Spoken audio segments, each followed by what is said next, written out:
Good morning, good afternoon, good evening, everyone.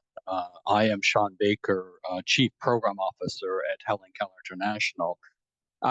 We are all very pleased to welcome you here today on this webinar that's very timely, called Fortifying Nations, Forging New Alliances for Food Fortification. This is brought to you by Future Fortified, the Global Alliance for Improved Nutrition, the Society for Birth Defects Research, and the Food Fortification Initiative.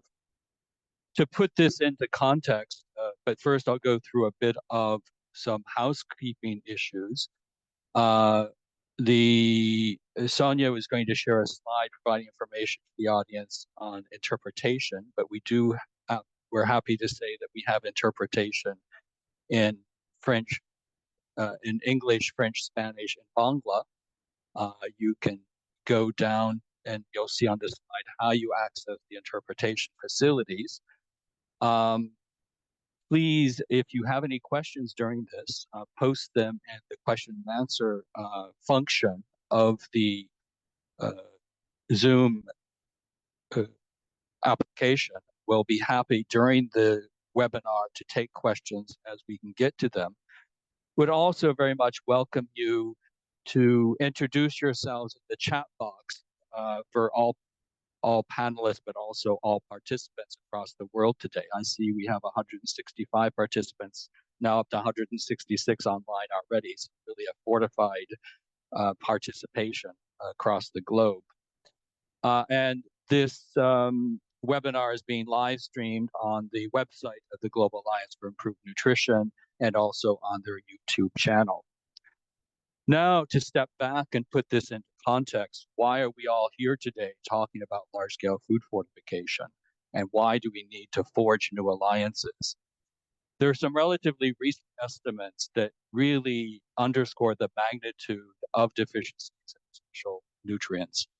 It's estimated that 1.2 billion women of reproductive age and 372 million young children suffer deficiencies in at least one essential nutrient. Those are huge numbers.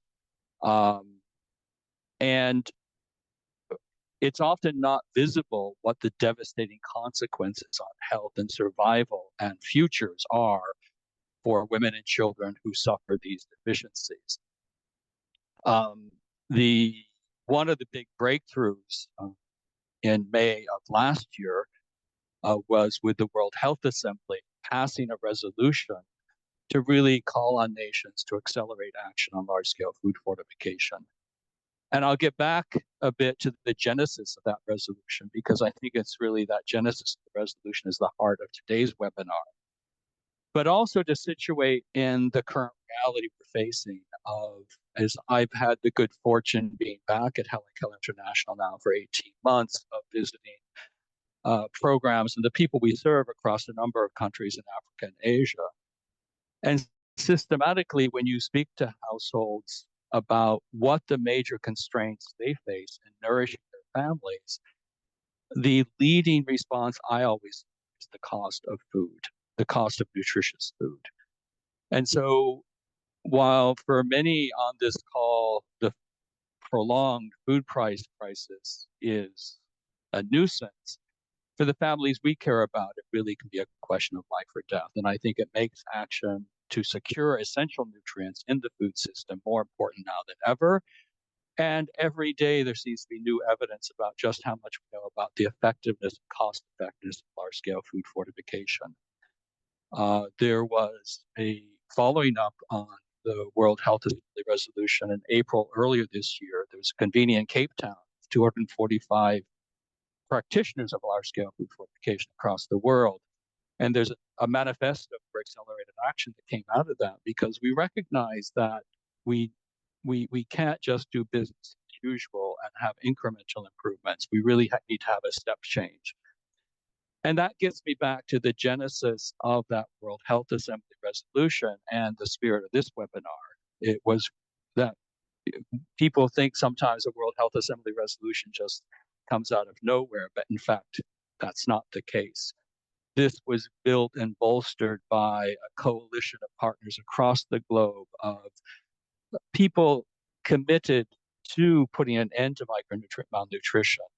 And it was really heartening to see how the committee came together to support the passage of the Health Assembly resolution. And the Cape Town convening, one of the 10 recommendations, number 3, is to really put into place these effective advocacy alliances at national, regional, and global levels, and to really put a human face to large-scale food fortification. And it's really in the spirit of that resolution and that manifesto for accelerated action that we're gathered here today. And some really exciting examples and partners from 4 countries. We're going to start with Uganda, and then we'll move on to Nigeria, then on to Ethiopia, and then we'll wrap up with Bangladesh.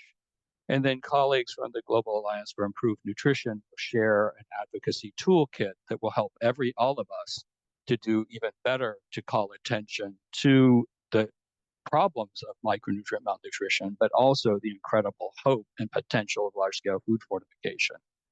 And it comes at a very critical juncture with the Scaling Up Nutrition Global Gathering in Kigali in November and the Nutrition for Growth Summit in Paris in March next year. So really we can identify key good practices that we want to call on decision makers to take to scale, and also what are the key bottlenecks where we want decision makers to step up to commit and resolve. So what I will be doing is to introduce the 2 panelists from each country. Then they'll have a conversation back and forth. We'll have, after each of the panelists, we'll have a few minutes to take any questions. I may take the liberty of being moderator and intervene and probe for issues I'd like to hear more about. But without any further ado, I would like to introduce our first team of 2 from Uganda, starting with Ruth Naluya, the National Coordinator for the Spina Bifida and Hydrocephalus Association of Uganda, who's been a tremendous voice for putting an end to folate deficiency, and Scott Montgomery, the Director of the Food Fortification Initiative, who has dedicated a lifetime to scaling up large-scale food fortification.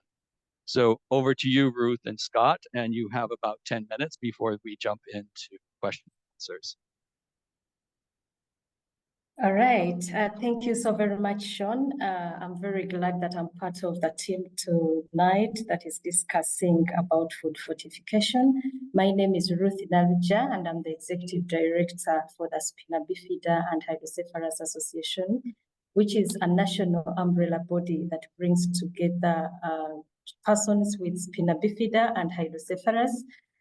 Spina bifida is is a result in most cases of micronutrient deficiency. So I belong to that family. And we work towards improving the quality of life of persons that are affected with these conditions. And also we contribute towards the reduction of the incidence of neural tube defects and hydrocephalus through primary prevention. So I'm glad that I'm here to talk about our experiences in working towards improving fortification compliance in Uganda, drawing experience from the recently concluded program, which we called POL strategy. And I also be sharing my experience as a mother of a child that is affected with this condition. So just to begin briefly, is that recently, in the recent past, we entered into marriage with Food Fortification Initiative, and we implemented POL strategy, a strategy that was looking at improving compliance of food producers to national fortification standards, and we used an approach of market assessment survey where we're sampling the fortified foods on the market and analyzing them to ensure that we get the best results that we used to advocate and creating awareness. So we basically were looking at improving compliance of food producers to national fortification standards, as well as creating awareness to the general public about the benefits of consuming fortified foods. So we entered into this relationship with Food Fortification Initiative as the main supporter or sponsor.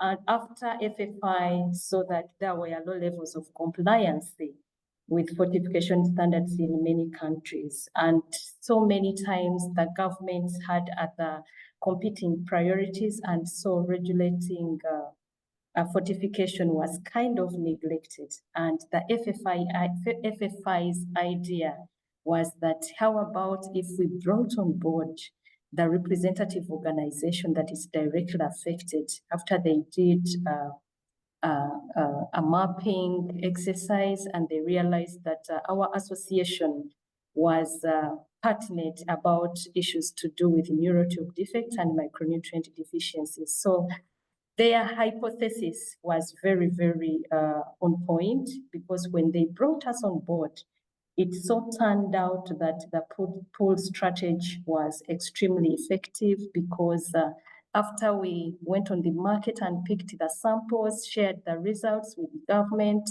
and industries, we kind of started visiting the industries that were performing excellently to appreciate them, but also to encourage them to keep up the standards.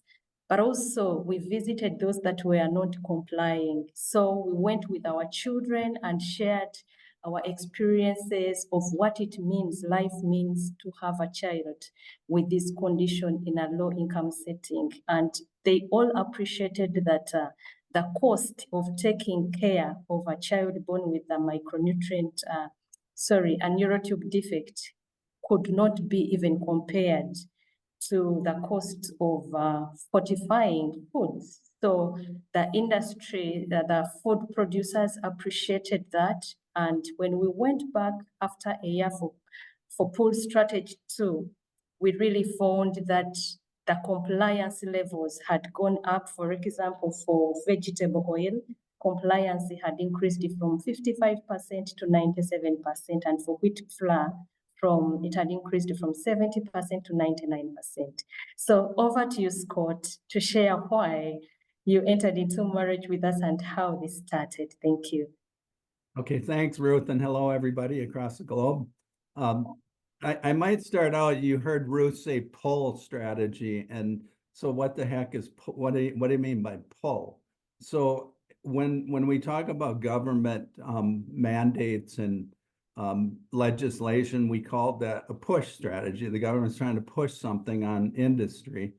And what we attempted with pull is said, how do we come from the other direction? And Ruth did a great job explaining this process.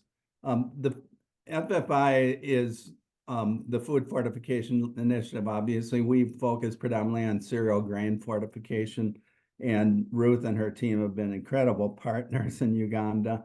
How did the partnership come about? We profiled civil society organizations that were implementing programs and projects related to nutrition and food fortification in Uganda. 3 organizations stood out, of course, Ruth and her team, the Nutrition Society of Uganda, based at Makerere University, and Uganda Consumer Protection Agency, each with different strengths and a comparative advantage, and they made for a fabulous team to work with.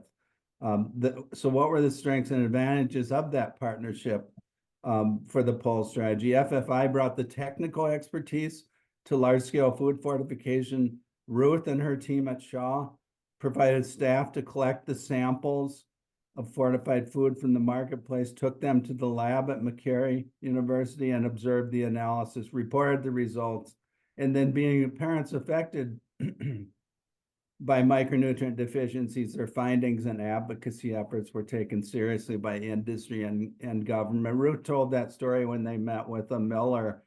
We did not publish, a shame list of private sector. They met privately with the private sector. And when the private sector could put many times the private sector food fortification, you're just mandating me to do something. It's just another bureaucratic legislation to cost me money. But when you put Ruth and her team in front of the private sector players, it's like, wow, this is what we can impact in our country. We are public health heroes in industry. So it's really a powerful tool. The partnership brought new skills, capacities, tools for advocacy for large scale food fortification. And we witness the power that those directly affected by the consequences of micronutrient deficiencies have when advocating for fortification. We learned that the pull strategy is an extremely effective strategy to increase compliance. Ruth, back to you.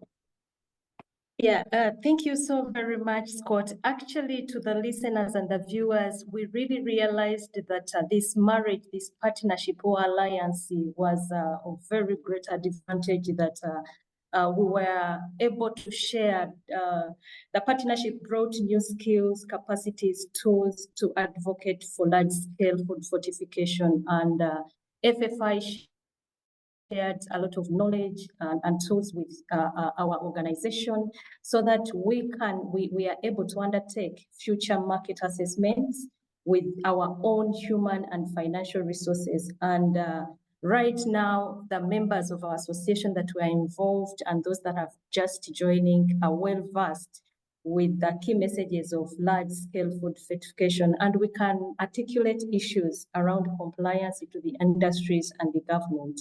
And also this kind of alliance gave us, put us in the limelight, and the impact of the project onto what we are able to deliver in terms of advocacy made the government of Uganda, through the Ministry of Health, to include our organization as the members of the National Food Fortification Technical Working Group, where we are serving and we are able to continue to advance the concerns around food fortification.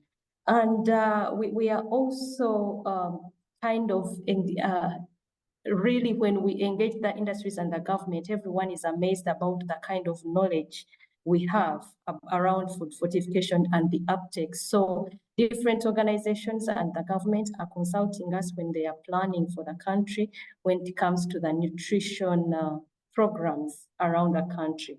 However, this marriage still, we during the implementation of this program, where we never faced quite a number of challenges in relation to the partnership, but as we implemented, we kind of, like we've shared, faced some challenges where you realize that different organizations and stakeholders had different priority areas. And as an organization, our priority area was so much into care and treatment than prevention. Yet we all know that food fortification is a proven strategy, cost-effective, that if we implemented it fully, it can really reduce on the incidences of neurotube defects. So we had a challenge of having to bring preventative approach and strategy within our strategic plan because we had limited funds. And also another challenge we faced was that we had gained the momentum and we were in the early days of our relationship with the food producers. And then all of a sudden, as a result of COVID-19, the funding came to an end before we even implemented the pool 3 that we had promised the food producers that we would be getting back to them to share with them the results of pool 2 and see how we can together implement pool 3 and continue with the project. So these are some of the challenges that we faced, but as an organization, we are still very much open to welcoming partnership to make sure that we implement this project. Maybe another key challenge that we faced that I would pose a question to the forum here is that as much as we appreciate large-scale food fortification, in Uganda, we realized that about 70% of the population feeds on maize that comes from small-scale millers. And so our question is, how do we bring on board in the struggle for food, large-scale food fortification, the small-scale millers that feed about 70% of the population in our country? Over to you, Scott. Yeah, thanks, Ruth. And Sean, I can wrap up here in a minute. So what's the future look like? We can't kid ourselves. It does cost some money, and we need some funding to do pulse strategies in a country. Fortunately, in Uganda, GAIN supported us. They bought into that concept, and they supported us with funding, which was Awesome. Funds permitting, we hope to reignite the partnership and market assessment to see if improvements in compliance that we saw during the poll strategy. And of course, Ruth and her team are dedicated to preventive strategies, which is a big step.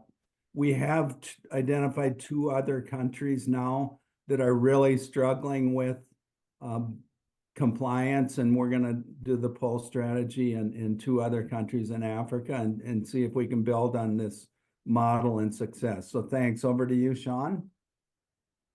So first of all, thank you so much, Ruth and Scott, for sharing that really compelling example. And I think, Ruth, a particular thank you to you, that as a parent who lives every day the consequences of a deficiency, the bravery you have of sharing that with the broader public and using your experience to call on others to act, I think is particularly moving and important. We have, because we have other panels to get to, we're not going to have a lot of questions and answers. I did have a question back to both of you. Are there specific asks from industry about what they would like, what would help them do an even better job of fortifying? From our experience, when we visit the food producers, they were talking about access to fortificants. In our country, that is still a major issue. And right now, the National Technical Working Group on Food Fortification is trying to address these issues of access to food fortificants and how monitoring can be enforced. Yeah. Right. And so what I'm going to infer, Ruth, of your second point is that level playing field, that the good actors want everybody to be held to the same standard of practice.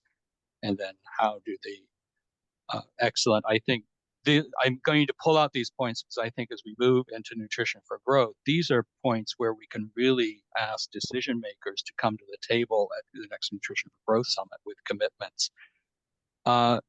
There was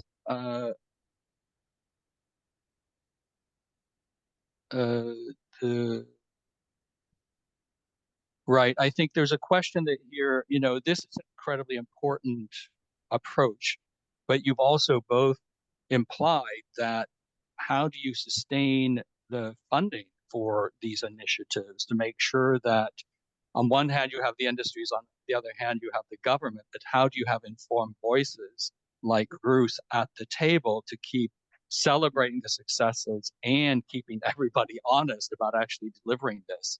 And so just, I guess, some reflections about how does one sustain this in the long term? Because we do know that systems, if there's not a continued pressure to do good, they revert to just the prior way of doing business. So any quick reflections on how the relatively modest but important financing to continue these initiatives can be secured? Scott, I'll put you on. Crack at that. So one, and Ruth already brought this up, this work that was done in Uganda. Now her team at Shaw has become part of the National Fortification Alliance, which puts them right there at the table. As far as future Sentinel monitoring or testing, yeah, there's no doubt that we have to figure out a way that, and again, it's not a lot of money, but it does cost something, and the folks are trained to do the sampling and monitoring, and we do need to continue to work on a sustainable program to get some funding to Ruth. And Ruth, I don't know what your ideas on that are.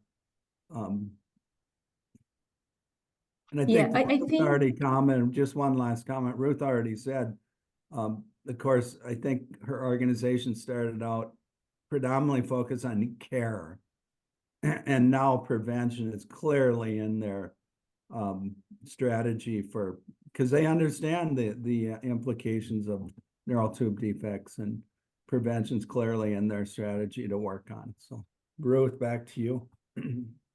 Yeah, and maybe what I have to say on that point on sustainability is to continue advocating to ensure that the government takes on food fortification programs and incorporate them in the national programs, but also to open ways for national alliances and synergies to make sure that there is collaborative effort towards promotion of food fortification, but also investing in capacity building of both large-scale and small-scale millers to ensure that at least we have a wide scope of food fortification food fortification programs within the country. Yeah. Thank you so much, Ruth and Scott. We now need to, we'll come back to at the close with a panel for everyone. We need to move now from East Africa to closer to home for me, West Africa, with Nigeria, and Toyin Oyekuno from the Global Alliance for Improved Nutrition of Nigeria, and then Loveland Agbo Gabriel with the Civil Society Legislative Action Center will be joining us, I think, both from Abuja. So really looking to hear from their experience. Over to you, Toyin and Loveland. Hi, good afternoon, everybody. My colleague Loveland will start us off this afternoon. Lovely. Thank you, Toyin. Thank you, everyone. Good afternoon from this end. Okay, so the Nigerian experience is actually an interesting one because having walked around severe acute malnutrition for a while and see how children suffer and how so much money is needed to provide a ready-to-use therapeutic food, we saw that it wasn't a sustainable way to deal with the issues of malnutrition, especially for children under 5. Now, this led to a search for partnership. But the amazing thing is that while we were looking for ways to partner with Gain was equally looking for ways to partner with CISLAC. And that marked the beginning of this great partnership that also brought on board 2 other key partners, talking about the Nigeria Economic Summit Group and eHealth Africa, who had different experiences, different level of influences within their sphere. Now, the national CISLAC, which is the Civil Society Legislative Advocacy Center, has extensive experience in legislative engagement and mobilizing media and then citizens through civil society and the grassroots. And then the National Economic Summit Group has experience and expertise with the private sector mobilizing advanced large-scale food fortification in Nigeria, while the eHealth was looking at the data, harvesting data, and making them user-friendly for people to understand. Now, why was this key?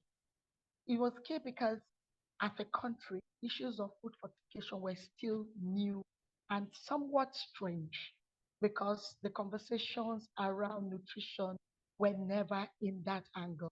As such, having this 3-pronged approach was key in getting the relevant stakeholders to see the need to enforce so as to improve compliance to food fortification policy in the country.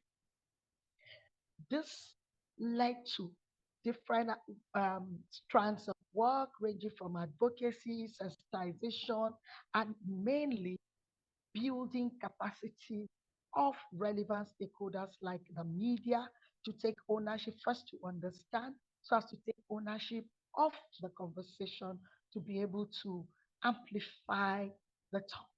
And then also building the capacity of legislators to see how they can come in through lawmaking and oversight, as well as partnering with the government stakeholders to see ways where they are facing challenges in the implementation and enforcing compliance to large-scale food fortifiers and then making the information available by a click of a button by the third stakeholder. Now, by the time this conversation started, a lot of things came up to light, and then the relevant stakeholders begin to understand how it was so cheap, it was way cheaper to inflation than treating malnutrition. This partnership in all brought the campaign to the fore, where in Nigeria, you hear issues of food fortification, and then people are beginning to raise, oh, that's the right way to go. And then it raised a lot of commitment from all angles. Now, talking about the advantages, now working together helped the campaign to leverage on different capacities and expertise that wouldn't have been possible if it was just one organization working. So it further entrenched the power of collective impact, where you have different stakeholders bringing in different strands of work, expertise, different spheres of influences coming together for one singular goal, which is enforcing fortification compliance in the country. So I like to pause a bit and have Toyin speak, and then I come back. Over to you, too. All right, thanks, Loveland. So I have just two things to say. Based on what Sean said at the start, the purpose of this alliance was to take the conversation around fortification away from being a technocratic discourse. So it was well understood in certain levels, but we realized that within the civil society, the media, and the legislative quarters, little or nothing was known. So the academians, the professionals, we all know what fortification was. But the duty bearers, the people who actually were meant to implement the policy, had little or no idea. So this was one of the reasons we went. And the second was obviously to improve compliance, because we recognize that for industry, food producers who were complying, it was making the products more expensive in the market. So fortification was being seen as a more premium brand. So how do we ensure we level the playing field while at the same time we engage the policymakers who are meant to be the representative of the people to hold government to account themselves, but at the same time build the capacity of the people to hold government to account and to ensure that the compliance and the sanctions were actually being implemented. So that was the birth of this alliance. And what we had was a proof of concept, and we're currently looking into a scale-up phase, which would actually include what my Uganda colleagues call the pull approach, which is more of a consumer-led assessment in some areas and on some food vehicles of choice. I will hand over back now so that we can make good with the time. I know we are quickly running out of time, so if there are questions to the Nigerian team. Thank you.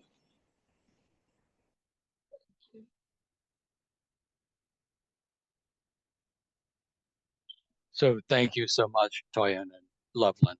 Really exciting. I think what you're talking about of how do we demystify large-scale food fortification, because we around the table who've been working on this for more decades than we'd like to admit to often, I think that's our big challenge of how do you make this more relevant to consumer voices who can really demand change and to celebrate the success.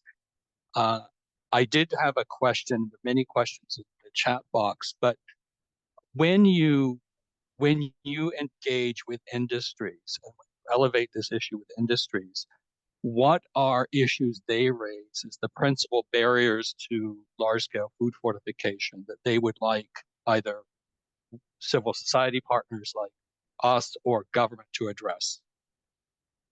The first one had been mentioned by the Uganda team, and that is access to quality fortification imports. So if we can take away the question of, is the premix of the right quality, is it affordable, is it available, that solves a big problem. The other problem is the issue of the level playing field. We all understand that some brands are we call them over-regulated than others. So some could be visited 3-4 times within a given period, while some people get away without being monitored. And that was actually the essence of having the Nigeria Economic Summit Group on this alliance, because they have the CEOs in a round table.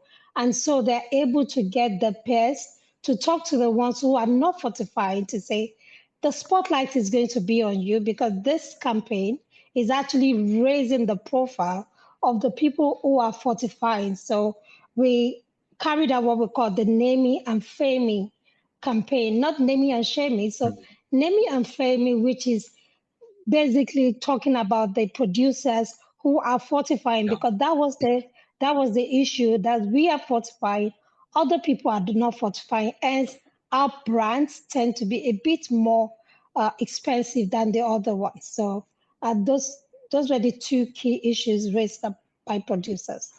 I like that name and fame.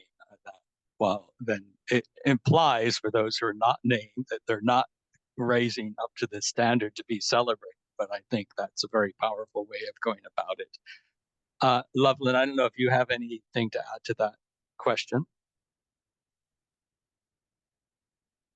Yeah, just a little, but this time from the community angle. So, just like Dr. Toyin already said, the fortified products turned out more expensive. As such, consumers are always looking at the prices rather than the quality.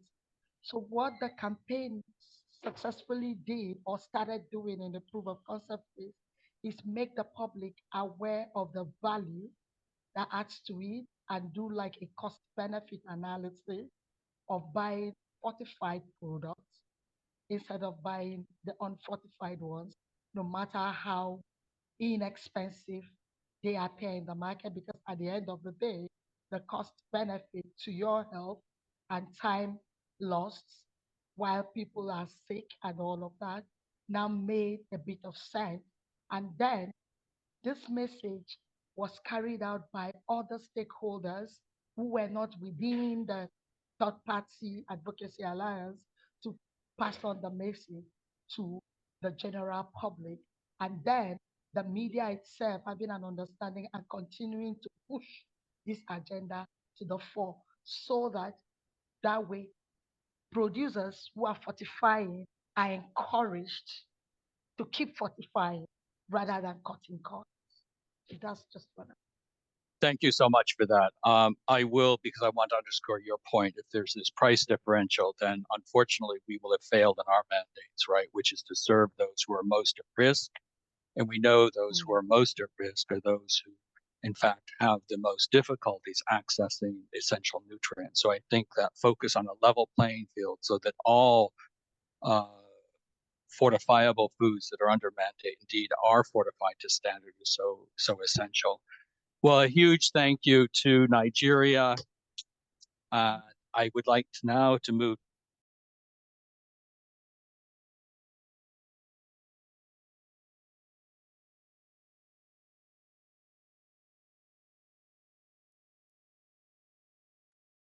So I said a huge round of applause for Nigeria. I was on mute when I said that. It's been a tremendous, Nigeria was in fact the first country in West Africa to adopt mandatory fortification for cooking oil and wheat flour back in 2002. So really it's been showing the way and really has dramatically improved compliance just the last few years. We're now going to move to Ethiopia, and I have a huge pleasure of introducing Beza Bishahili, who is with Hope Spina Bifida and Hydrocephalus.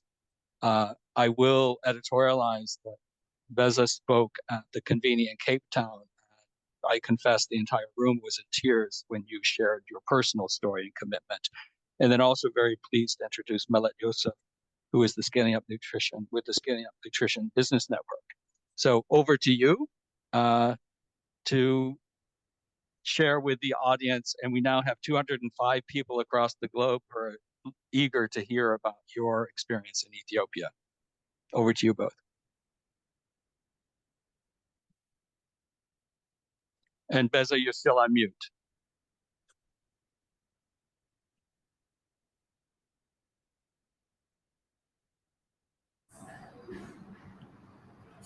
Okay, thank you very much, Sean, and hello, everyone. So this is Beza Bashar from Ethiopia. I'm director of Hope Spina Bifida and Hydrocephalus. It's, again, umbrella organization for Ethiopia, Spina Bifida and Hydrocephalus affected community. We have been working in the country for the last 8 years. This time we are more of focusing on the large scale solutions for neural tube defect. So we are very much pleased to partner with our allies. I would like to start by putting how this partnership is going to be effective in our in Ethiopia. We have come to understand that the interventions we have been implementing for the last 6 years were not of much result. So we have understood the need to be very much involved in the advocacy, and primary prevention work is very much imminent. So we have inclined and started to be more involved in advocacy work for the last 1.5 years, with the aim of at least getting the mandatory food fortification legislation active. As we have heard from our fellows in Uganda, they are already in the implementation phase, while Ethiopia is still struggling with activating the mandatory food fortification legislation. So our efforts together with our partners will be toward this activation of the mandatory fortification legislation. In this effort, we have started working on the general public awareness and sensitizing the decision makers for the last few years. And we have seen that there is a very huge gap when it comes to understanding the burden of micronutrient deficiency, specifically folic acid deficiency in the country. So we have started to collaborate with our key partners, Nutrition International and Global Alliance for Improved Nutrition. And we have implemented a number of projects which are targeting the sensitization and awareness of key decision makers in the country, focusing on large-scale food fortification. This experience have given us the understanding that in Ethiopian context, large-scale food fortification solutions have been overlooked or misunderstood even as a kind of foreign solutions than the local needs, and a kind of interventions which have been promoted locally. So we have come to very much create a clear understanding and clarity to the high-level decision makers that the large-scale solutions are supported and advocated by the affected community, and that the owners of this intervention and the advocacy are the local community, affected community, than the partners, development partners, and other stakeholders. This, in my experience, has starting from the parliament, I have received a number of questions asking how we came to advocate for this issue in the country, which clearly implies that they are not really convinced about whether this subject is a kind of community or internal need, or maybe a kind of intervention which cannot be really prioritized this time for the country. Showing what each number means as a community and affected population has a key role in making people understand what it looks like being a mother, being a person affected by neural tube defects, and a kind of clarity on the burden we have in the country. Given we are a community with the highest folate deficiency rate, researched very recently, which is 50% of all Ethiopian population of reproductive age women are exposed to very serious folate deficiency, and this implies the severity of this problem. And we as a community are advocating towards large-scale solutions. On the other hand, we are also working with the industries. We have got the opportunity to present the national burden and the community burden to the industries, to the producers, which has created, in my experience, very much difference in making them understand a community level impact of this work. We have got the chance to invite some of the producers to our center, where we gave them the opportunity to interact with the affected community and to see the impact firsthand. And it was a very much emotional experience for many of the company owners.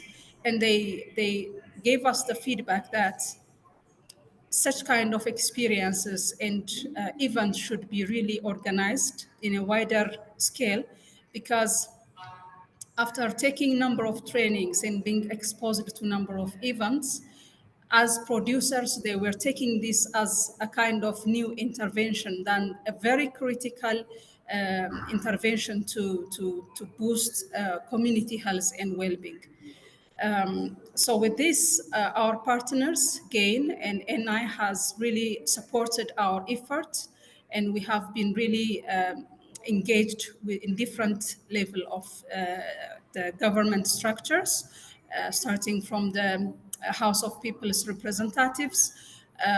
We have worked with different ministries, different steering committee members and leaders. We have got the opportunity to do office-to-office advocacies and big indoor events and activities. So this in our partnerships has brought us the wide visibility of the affected community to decision makers.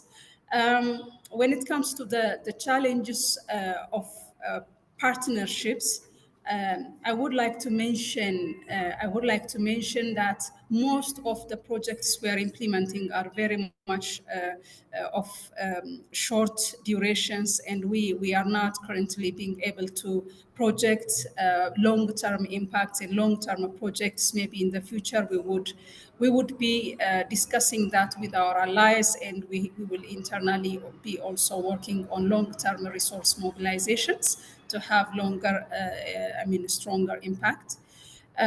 Also, the link between effective advocacy and supporting community organizations and projects have been overlooked, I believe, because in Ethiopia's condition, the kind of strong vibe toward this, realizing large-scale food fortification is becoming very much sensible, because the involvement of community in different work is becoming very much visible and strong.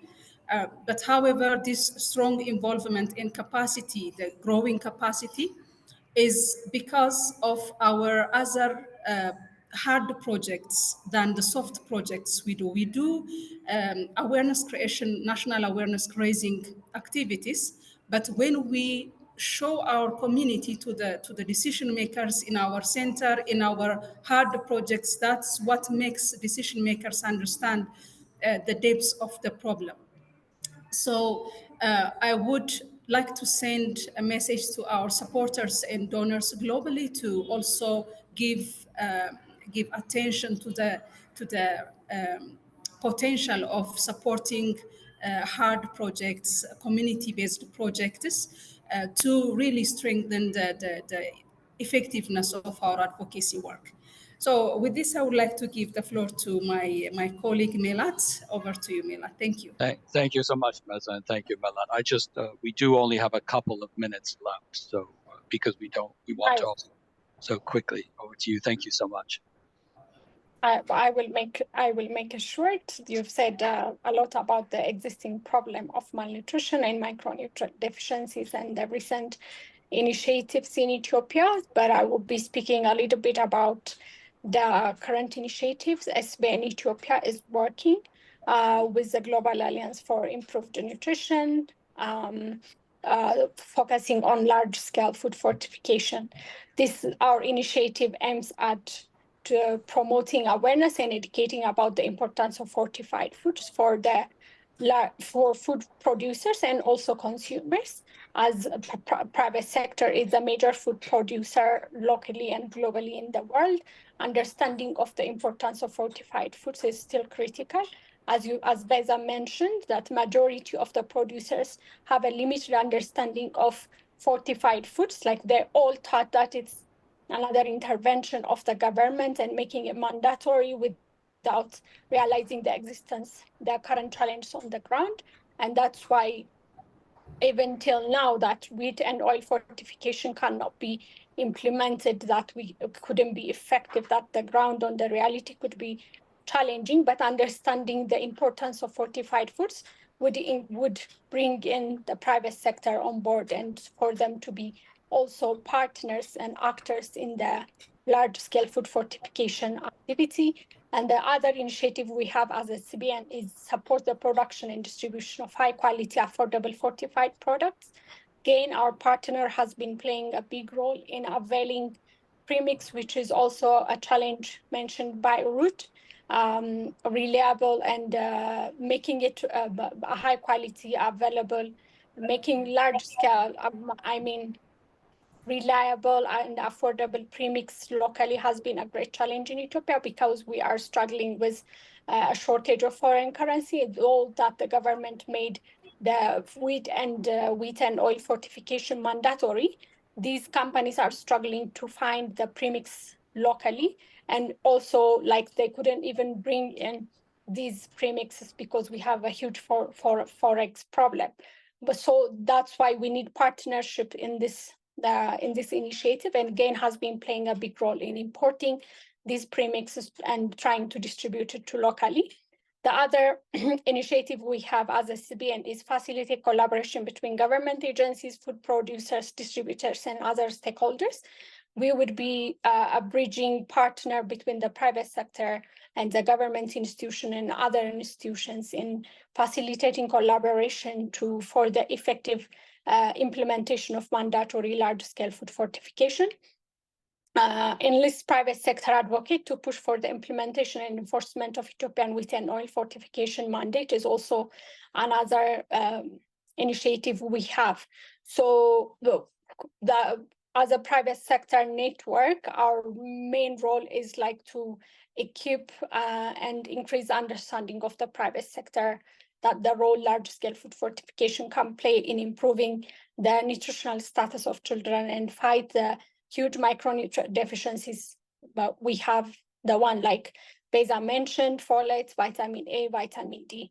And so the objective is to equip SBN members and key stakeholders with knowledge and skills to advocate for large-scale food fortification, facilitate collaboration between SBN members and Millers for Nutrition Initiative, build public-private partnership for large-scale food fortification and nutrition, implement and enforce Ethiopia's wheat flour and edible oil fortification mandates.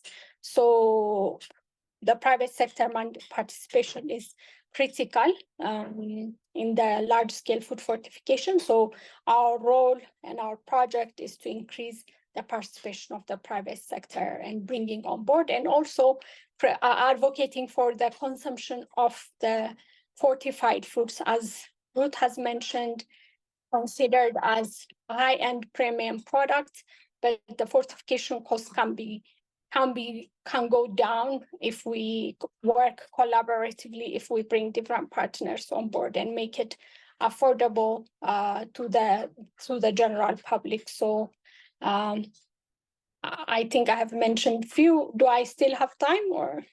No, thank you so much, Malat. Okay, Thank you, Beza. We're going to have to move on to Bangladesh, but I want to underscore a few points quickly before we move on. Beza, I think you put your finger on it sometimes.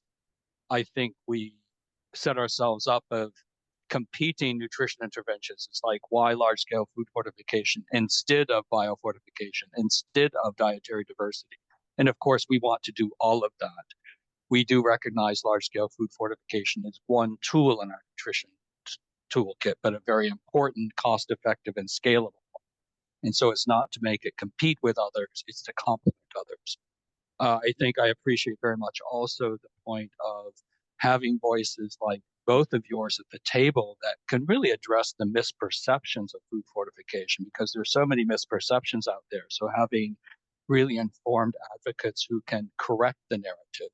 And then finally, Millet, I think you touched on a recurrent theme of we also need to make sure, as our Nigeria colleagues, that we fame the good private sector players who really are putting skin in the game to make large-scale food fortification a reality at scale of high quality. So thank you so much to both of you, and you'll be both back at the closing panel. And with that, I would like to move to Bangladesh. And we have Ashak Mahfouz from the Global Alliance for Improved Nutrition, and then Dr. Sudipta Kumar Mukherjee, who is a pediatric neurosurgeon. So thank you to both of you. And I will let you two carry on. And we've got about 8 to not 10 minutes for you to discuss between yourself to share with us the experience in Bangladesh of this partnership. Over to you, Ashak. Okay. Thank you, Sean, for a nice moderating. And my name is Ashik Mahfouz.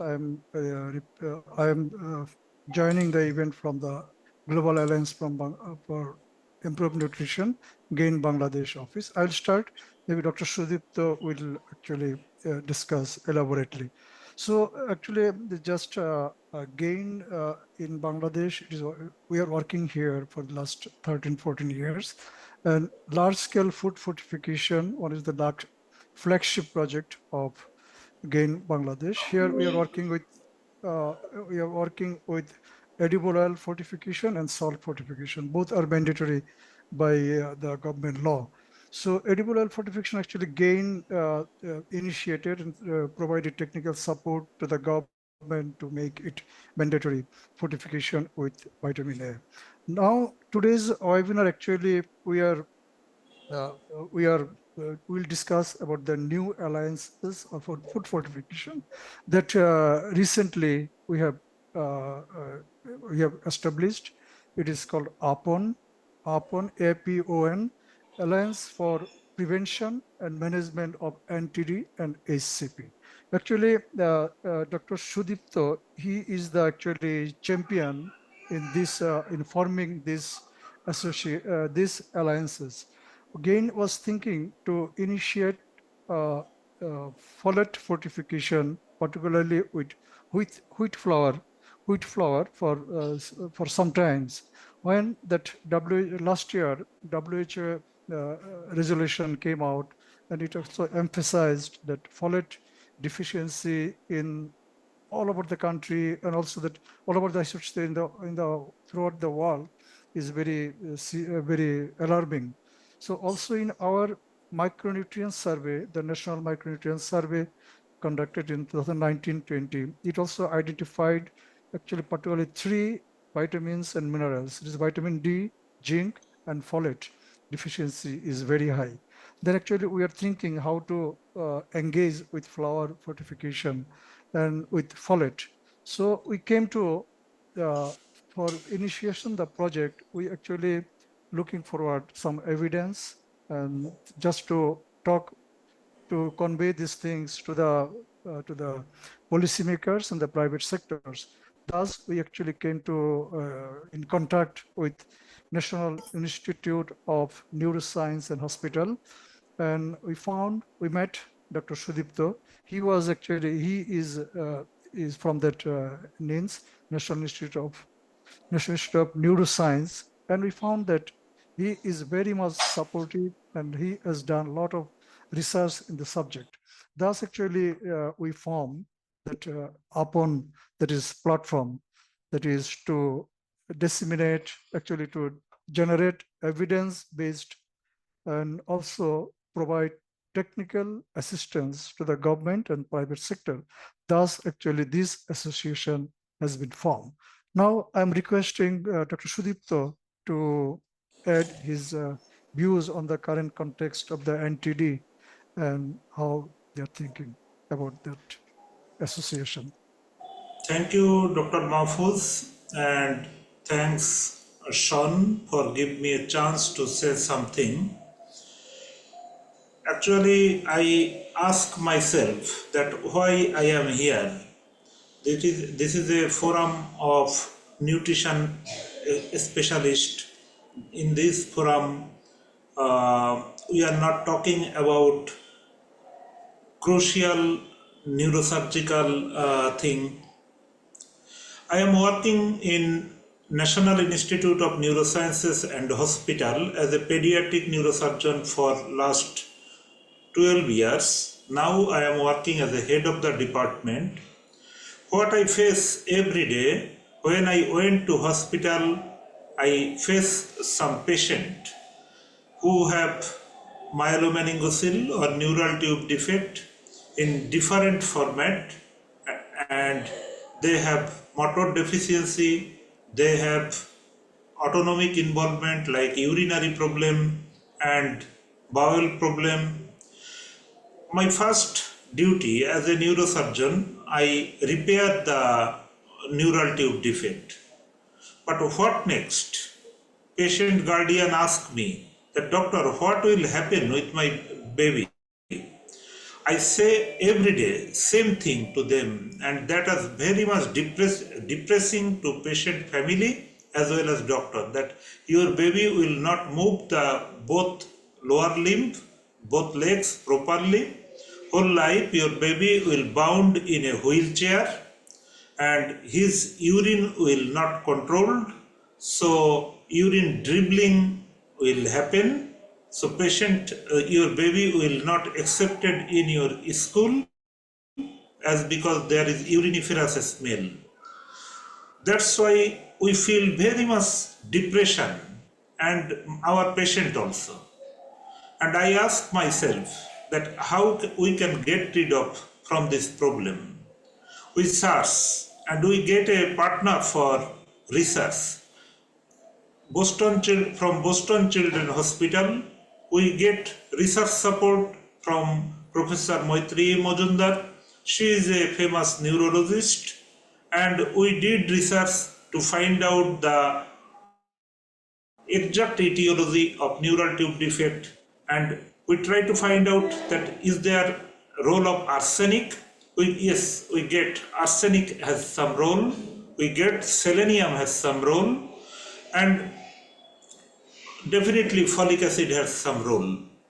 We try to find out why folic acid deficiency is here, as because our government have ample folic acid tablet supply to all community level hospital for long time. So patient mother can take folic acid as their need. But what happened? We get the information from the WHO guideline, folic acid should be supplemented 3 months prior to pregnancy. But what happened practically? Few people get planned pregnancy. So most of the people know that they are pregnant about 2 or 3 weeks after conceive. So from that time they may take folic acid tablet. But is it okay? No, it is not okay for them. That's why neural tube defect prevalence is very high in our country. After the research, we realize that we want to need something more. What is that? That is prevention. Neural tube defect has some important comorbidity like hydrocephalus, like bowel bladder abnormality. They may need several times of surgery, but the total comorbidity will not correct it. That's why we tried for prevention.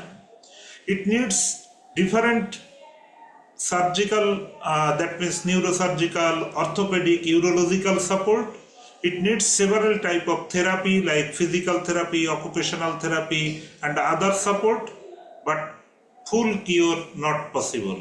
That's why we need prevention. From a study named CHAMPS study, which was published in Lancet Globe in 2023, they tell 74% of neural tube defect do stillbirth. So we only see the tip of iceberg. There are much more neural tube defect who are culminating into stillbirth. So we need some policy making. We need some people who can fight who can fight in a group or a collaboration. So after the research, we have 3 recommendations.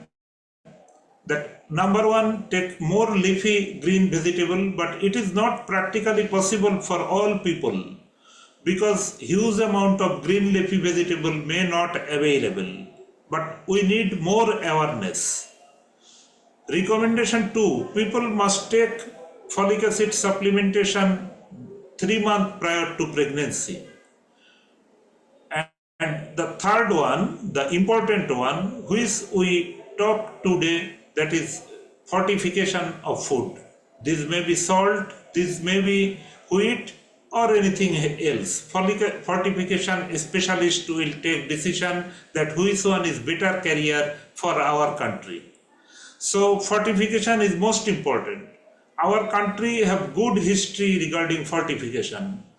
In our country, the goiter was highly prevalent once upon a time. But after mandatory iodine fortification in salt, nowadays the goiter is almost disappeared from our society. So the important thing when we feel that we need a united fight, we need much more people to prevent this disease. As because the more green leafy vegetable and more supplementation, we need some local people. We need some people who are expert in the field of fortification. That is the cause we find out the GAIN and National Institute of Neuroscience Pediatric Neurosurgeon is other. Then we are talking. We talking and makes a informal alliance that is called APON, Alliance for Prevention of Neural Tube Defect as well as hydrocephalus. And this is informal, very small alliance. We already performed 2 meetings. That is that meeting in between the stakeholder. In the last meeting, GAIN supported this meeting. In the last meeting, there was 33 people came in the meeting, and in the meeting there are some high-level policymaker was available in the meeting, and they was so positive, so impressed in the meeting. They make a resolution after the meeting for proper step of fortification in the future day, and they already published that resolution. We are waiting for the next meeting among the stakeholder in a large scale meeting for the practical implication of fortification. Now we need much more emphasis from the policymaker for mandatory folic acid fortification in the wheat flour. And for this activity, I always get inspiration from GAB SBIF. You know, GAB SBIF is another big international alliance for prevention of spina bifida.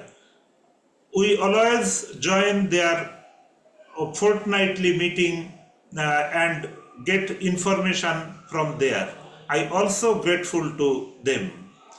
And now I hand over the mic to Dr. Mahfouz to say something and Actually, No, thank thank you you. so much, Actually, Dr. Mahfouz. I think I'm actually yeah, going to have to, because we need to move on, but I wanted to right. first a huge thanks to both of you. And I want to underscore 3 points that I took away from this. So first of all, Dr. Mukherjee, a voice like yours at the table is so transformational. You who deal with the consequences of not preventing, of our having failed to prevent, I think is so powerful. So a huge vote of appreciation for that. Secondly, I think it's a point of how important it's not to be complacent, that if the vehicles that we typically fortify are not reaching the populations, we can keep pushing the envelope and add, in this case, folate to other vehicles. And then thirdly, I think that call to action, if we globally have had huge such success in fortification assault with iodine, we should be able to have similar success with other nutrients and other vehicles. We cannot accept a continued world where we're losing so many children to something as simple to fix as folate deficiency. So a huge vote of thanks to both of you and the work on the whole team in Bangladesh. And with that, I'd like to call on colleagues from the Global Alliance for Improved Nutrition, Jesse Genoa and Christine Sundell, who are going to share with us an advocacy toolkit. Over to you both. Thanks, Sean.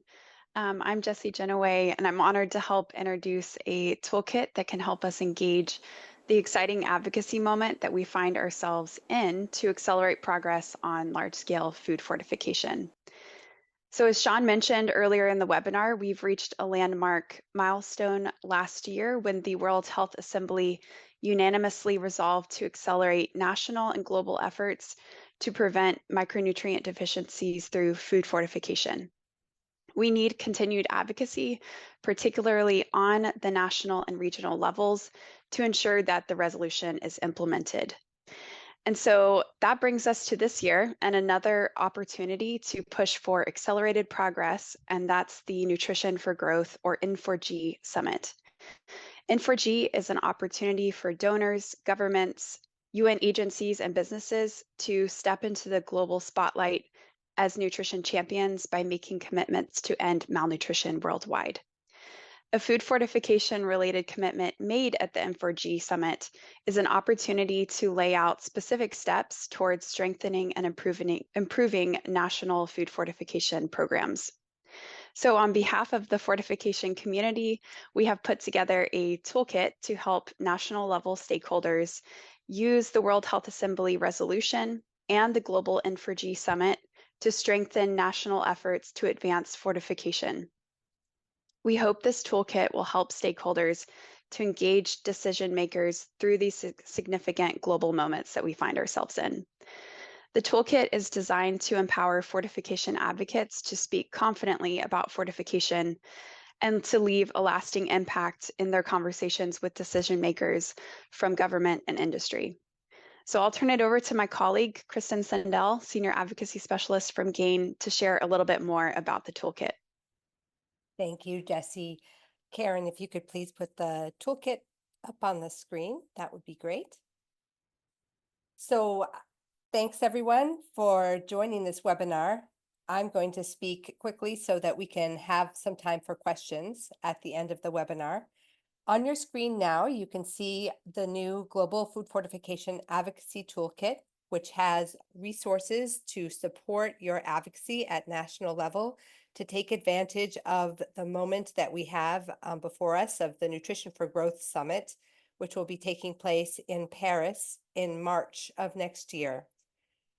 The Nutrition for Growth Summit is an opportunity for countries to make commitments to strengthen nutrition and nutrition policies in their country. And our ask of country governments is to include food fortification and measures to strengthen food fortification in their Nutrition for Growth commitment. Here in the toolkit, again, the link you'll find in the chat, and we will be sharing it with you all after the webinar as well. But you will find a list of suggested action steps that you can take, which starts with following the example of the speakers and presenters we've heard from here today, of reaching out to other stakeholders in your country who are advocates or potential advocates for food fortification. So bringing together the nutrition community, the community of advocates for patients with spina bifida and hydrocephalus, neurosurgical community, other stakeholders that are with an interest in improving health and nutrition in the country, coming together because our voices are stronger and our advocacy is stronger when we're unified and when we're coming together across stakeholder groups.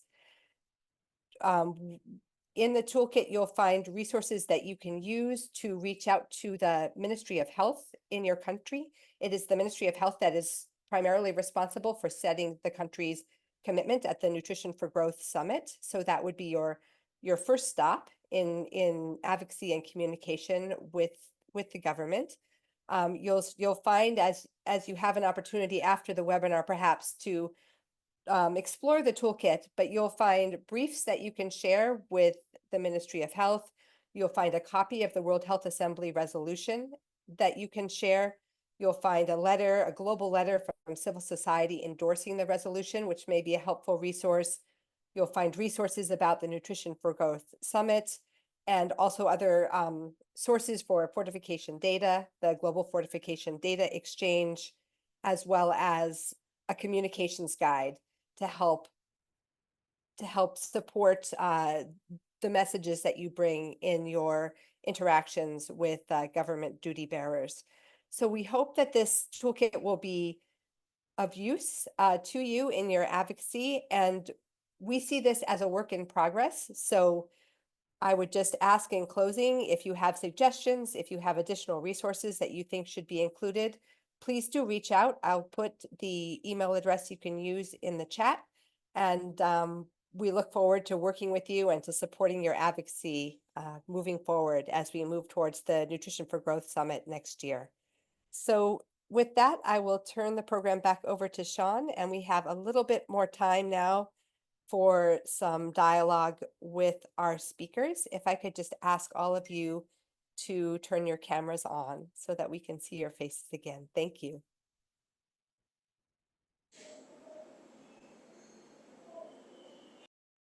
Thank you for that. Exciting. I think all of us who are involved in large-scale food fortification will be making good use of this toolkit. Could I ask all of the panelists from Uganda, Nigeria, Ethiopia, Bangladesh to come back online?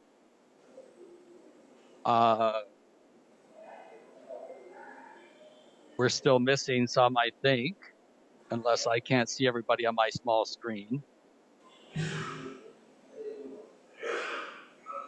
But while we're warming up, we have 7 minutes and I have a few closing comments. So I'd actually perhaps, while we have a lot of questions in the chat box, I'm actually going to change the rules of engagement.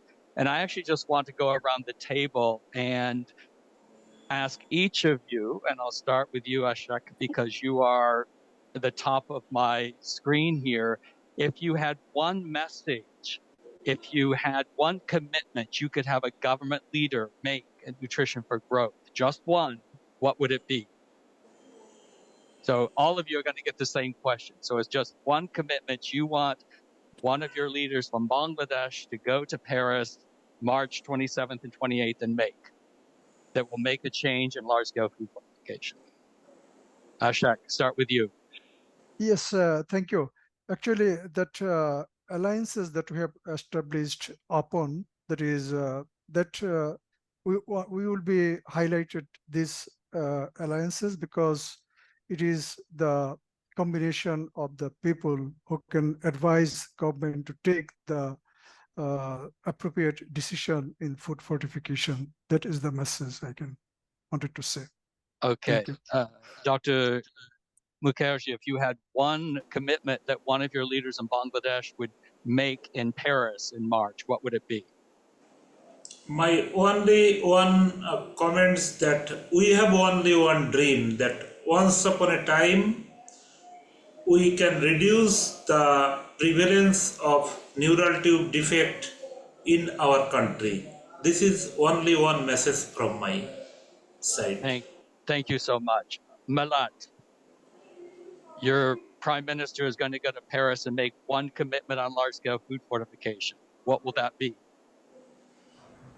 A commitment to make the fortification effort easier, and also an effort for the government to look into some of the regulations, the tax regulations on premixes, and to make fortified and nutritious foods easily available and affordable for the majority of the community, for those who are in the lost at the bottom of the pyramid. Thank you. I think you may have wrapped up several commitments in one, but I'll give you a pass because I don't see Beza online unless she comes online. I'm going to move to Uganda and start with Ruth. What if you had one commitment you would like to see a leader from Uganda make in Paris, what would it be? You're on mute, Ruth.